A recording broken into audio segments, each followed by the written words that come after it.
নমস্কার বন্ধুরা, আজকে আমি বানাবো সজনে ডাঁটা। এখনকার সবাই খেতে ভালো লাগবে, তাই সজনে ডাঁটা চচ্চড়ি। তো প্রথমে আমি ডাঁটাগুলোকে ধুয়ে পরিষ্কার করে নিয়েছি। এবার আমি এদিকে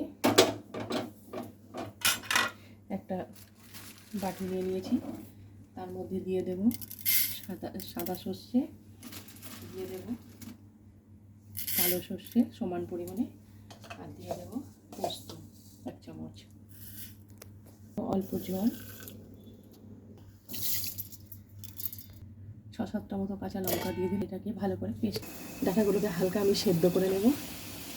দিয়ে দেবো হলুদ, লবণ দিয়ে সামান্য, এবার জল দিয়ে এবার আমি এটাকে সেদ্ধ করে নেবো হালকা। এবার আমি ঢাকাটা খুলবো। আমার সেদ্ধ হয়ে গেছে, ডাঁটাগুলোকে সামান্য তুলে নেবো। এবার আমি কড়াতে অল্প একটু তেল দিয়ে দেবো, সামান্য একটু 5 ফোড়ন দিয়ে দেবো। আমি ডাঁটাগুলোকে ভাজতে দিয়ে দেবো, একটু ভেজে নেবো। এবার আমি বেটে রাখা সর্ষেটা দিয়ে দিলাম। এবার আমি ভালো করে মিশিয়ে নেবো। এটা আমার ভাজা হয়ে গেছে। এটা গরম ভাতের সাথে খেতে দুর্দান্ত লাগবে এইভাবে ভাজলে। এবার আমি এটাকে নামিয়ে নেবো।